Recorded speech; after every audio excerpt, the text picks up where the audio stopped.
Have you ever been wrongly accused of something?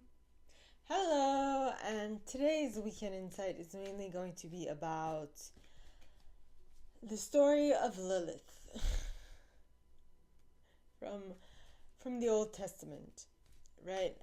But I don't think we have heard of Lilith as such, right? When I talk of the Old Testament, I'm talking about the Torah, right? Because a very big portion of the Old Testament is the Torah, not the entire thing, but part of it.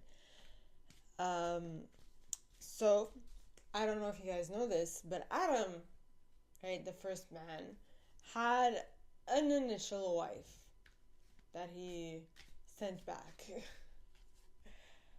So as we know in the Bible, Adam's wife's name was Eve. But before Eve, Adam had another wife, a wife sent to him by God. And that wife's name was Lilith. Now, Lilith was a woman of fire. Well, not a woman, but what I mean to say was Lilith was made of fire. She was, and so very fiery, very like the opposite of Adam, right? And very headstrong and whatnot. I haven't read much of Lilith, so I might be making a big mistake, but this is my impression, okay? And now the thing with Lilith is that she was a bit too much for Adam, and so Adam asked God to take back Lilith and to send him a more docile wife, right? Someone he could actually manage and someone who can control or who would listen to him, right, from time to time. I don't know the story. I don't know the full story. And God took Lilith back, from what I've heard, and created Eve from his rib instead. Now, but what happened to Lilith? It's not like Lilith disappeared, right? Because there are a lot of women out there who I personally identify with Lilith, okay? Because, I mean, I've had it rough with some guys. They're like, Talar's too much. I don't want to, I don't want to continue going out there because she's too much, right? She's too much. Okay, so Adam sent Lilith back, saying that he wants a more manageable wife.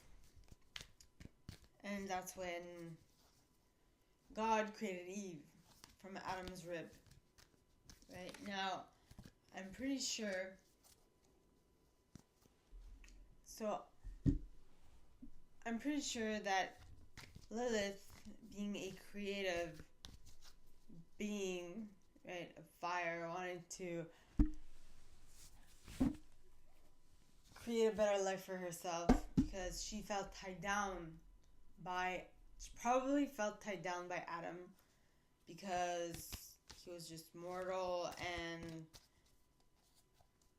or that's not true. Tied down by Adam because Adam wanted to manage Lilith, right? We hear this a lot, and I want to avoid projecting. Okay, so thinking of it from a strong woman's perspective, right? I'm a strong woman. I can take care of myself. Yet, I'm not saying that I don't need a man. I'm saying that I'm fine by myself. I would like a man, right? Thank God for my boyfriend. I would like a guy, but I don't need a guy. And so I think that's where Lilith, the mindset Lilith was in, right? And so now, but I mean, God created Lilith, just like God created Adam. Now, did God... I have a little difficulty with thinking that God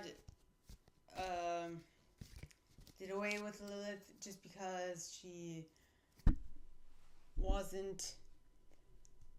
didn't make Adam happy or whatever, wasn't enough for Adam, was too much for Adam. I think what happened is just that God took Lilith out of Adam's life. But then what happened to Lilith? I don't know. And like I don't remember everything that I heard, but I did see a video that said that she went with the devil. And I'm like, well, I mean,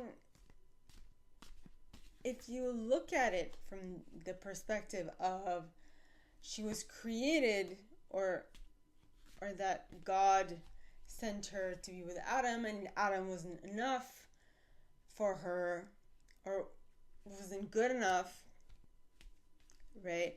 And so she needed someone stronger, and so that she couldn't find anyone that rivaled her energy, so she went after the devil, is what I heard, right? Because the devil was strong enough, or had enough power, or whatever. I personally, like, from my perspective, okay, I understand why that could be a perception that people have of strong women, but that is what I stay away from. I feel like the femininity that Lilith portrayed is a toxic femininity.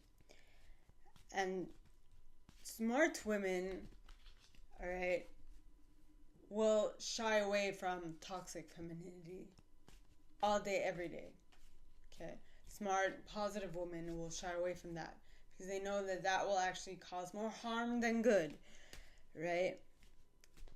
And so we want positive femininity, and that is something that is built because we are not taught positive femininity from the start. And so what do we naturally,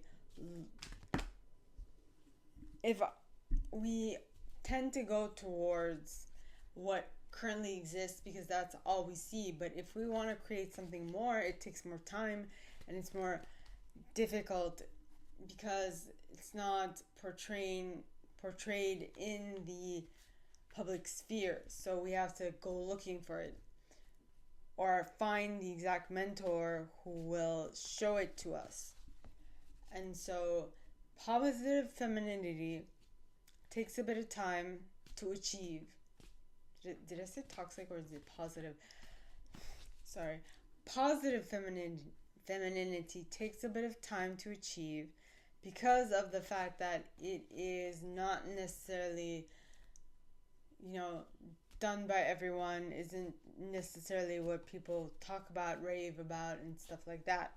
Also, in TV shows and in movies, the positive feminine, okay, generally is seen as the weak, and like we would either have the very weak feminine who can't fend for herself, or the extremely strong feminine who has issues, right? Not to say that there aren't any good positive feminine role models. There are, but they're far few and in between, right? They're few and far in between. So what I'm trying to say is what do we do when we, and this is not only for women, right? This is for, it can also apply to men, like toxic masculinity and positive masculinity are two very different things that need to be, you know, seen. The We need to be able to see the distinction between the two and be able to say, okay, I want this and not that, right? I want the positive masculinity instead of the toxic, right? So what I want to know is, how do we work to become better than the toxic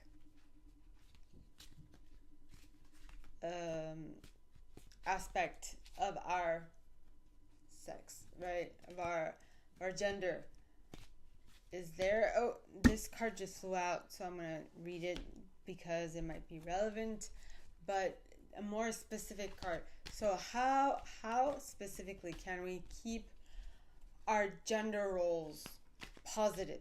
Please, God, angels, and guides, anyone for the highest good who has a message for my viewers and I, please come forward and share, how do we keep our gender roles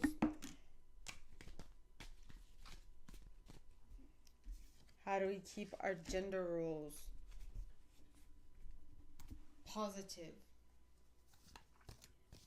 How we acquire and how do we maintain positive gender roles? Please, God, angels, and guides, anyone for the highest good who has a message for my viewers and I, please come forward and share, how can we maintain a positive gender role for our gender? Please, God, angels, and guides, anyone for the highest good who has a message for us, please come forward and share, how do we keep a positive gender role in this society, which is always trying to break us and make us go the toxic route. Please, God, angels, and guides. And we got John, book 14, verse 6 to 7. Okay, which says, Jesus answered, I am the way and the truth and the life. No one comes to the Father except through me. If you really know me, you will know my Father as well. From now on, you do know him and have seen him. From now on, you do know him and have seen him through Jesus. And what I would like to emphasize is, because what I believe, you don't have to take me word for word, but I believe that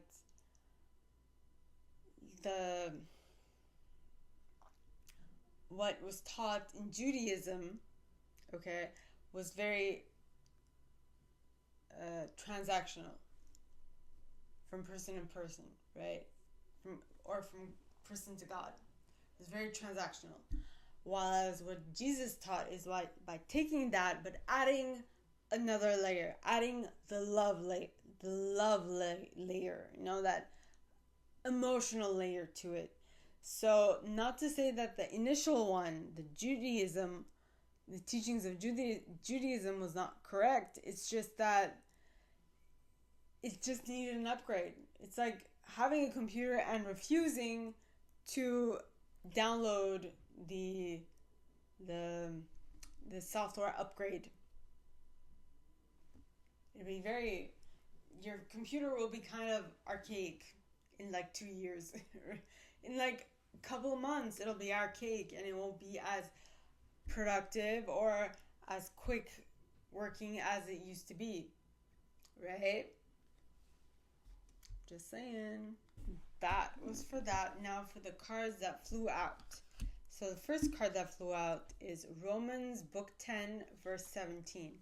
And it says, consequently, faith comes from hearing the message, and the message is heard through the word of Christ, right?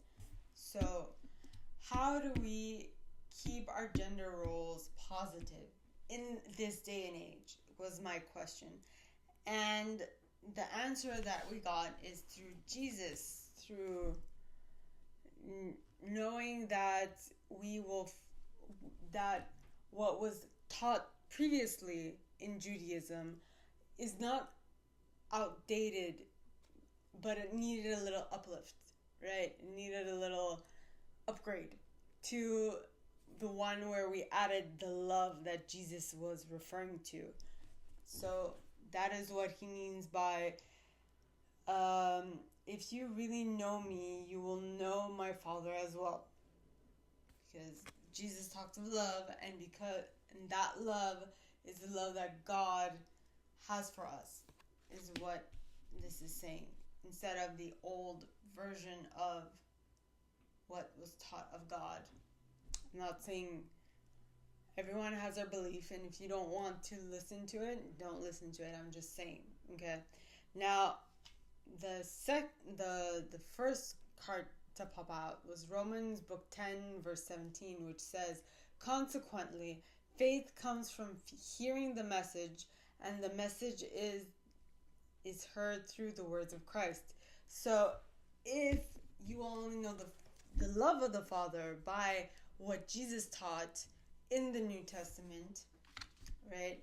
This is basically saying that you'll really know the love of God, but through the teachings of Christ. Okay?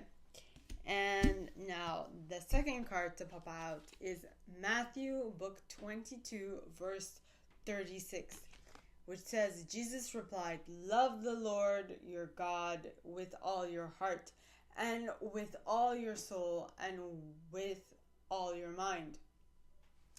Now, this is yet again talking of what Jesus taught about the love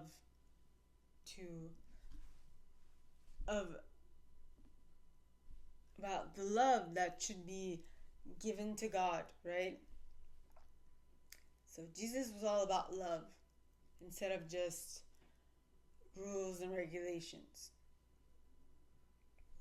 Jesus was the cream on top, right? So you have all the rules and regulations that Judaism had, but then Jesus came and brought the other aspect, which was the love that God had for us.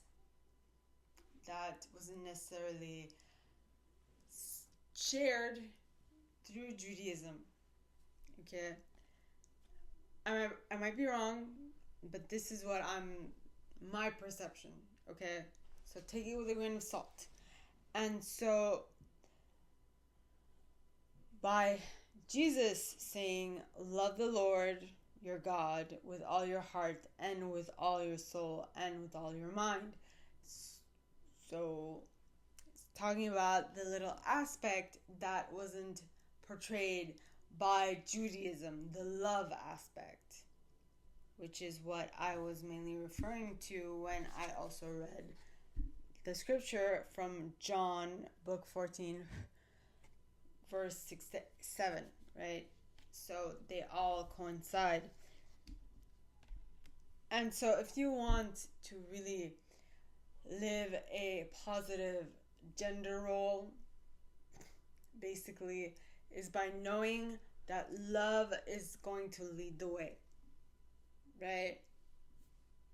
Is to know that there is a higher calling that God has for us, and that is that of love. So if we love one another,